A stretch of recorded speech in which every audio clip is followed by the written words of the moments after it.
Olá, caros colegas, estamos dando continuidade à publicização dos nossos trabalhos, dos estudos dirigidos, propostos pela professora Fernanda, e vamos falar agora da questão 2.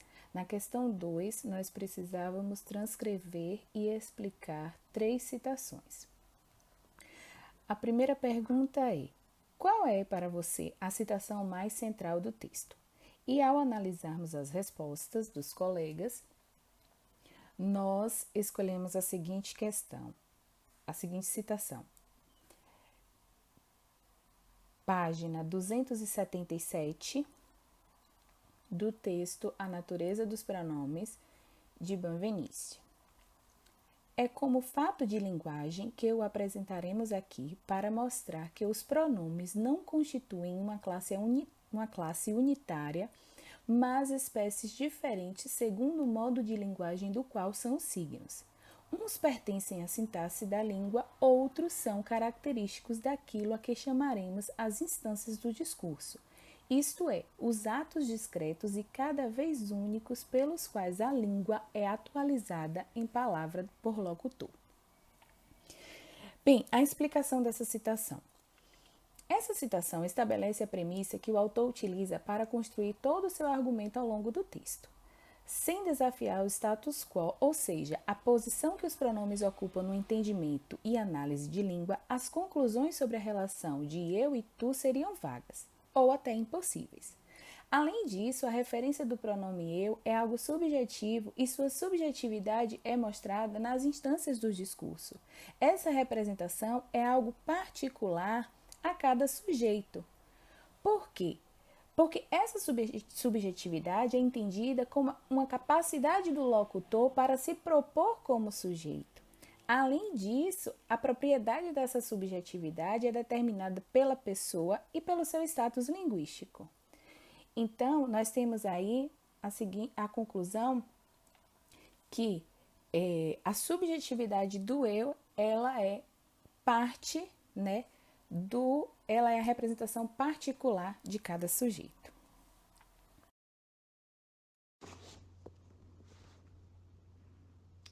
Então, colegas, para darmos continuidade à atividade proposta, falarei agora sobre a resposta da questão 2.1.2, relacionada ainda ao texto A Natureza dos Pronomes de Benveniste. A questão nos pede para escolhermos uma citação do texto trabalhado que consideremos menos importante. E depois de analisarmos em grupo, as respostas dos colegas, nós escolhemos a seguinte citação. O fato de que a terceira pessoa é realmente uma não pessoa, certos idiomas o mostram literalmente. Página 283, A Natureza dos Pronomes de Emily Benveniste.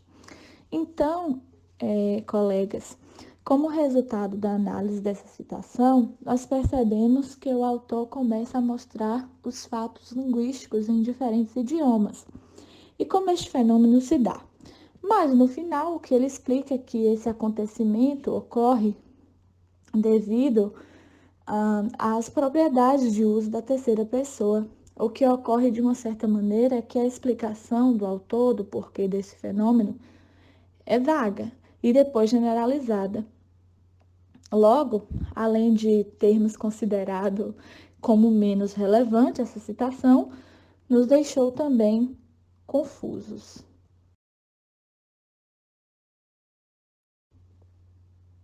Passaremos agora para a análise da questão 2.1.3, cuja proposta era escolher uma citação que mais nos causou dúvidas no decorrer da leitura. Nós então escolhemos esta, vale explicitar novamente que nós a escolhemos após análise em grupo de todas as citações escolhidas pelos demais colegas. Segue agora a citação. Assim, na classe formal dos pronomes, os chamados de terceira pessoa são inteiramente diferentes de eu e tu, pela sua função e pela sua natureza. Página 282, A Natureza dos Pronomes de Benveniste. Então, ao analisarmos esta citação escolhida, nós vamos ver que apesar de o texto mencionar várias vezes o que se refere à função e à natureza da chamada terceira pessoa, que é a não pessoa do discurso, referência zero da relação eu-tu, não ficou claro para alguns de nós como de fato distingui-la. Os exemplos usados para mostrar esse uso são de outras línguas e isso dificultou o entendimento em alguns momentos, o que escapa da condição de pessoa eu-tu, mas que remete a uma situação objetiva, é o que chamamos de terceira pessoa. A questão da dúvida se confirma com as perguntas que se seguem. Nós linkamos algumas perguntas para demonstrar, como que essa citação, ou melhor, as citações sobre a terceira pessoa, suscitaram muitas questões no grupo.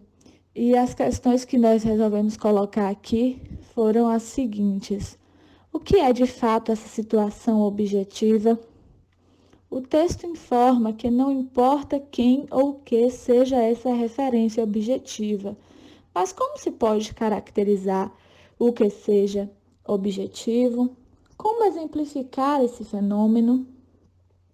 Assim, nós concluímos esta atividade com a desconstrução do termo pronome estudado na gramática tradicional e percebemos que os pronomes pessoais nos revelam a subjetividade dentro do discurso e isto é perceptível pela individualidade de cada sujeito no seu ato de fala.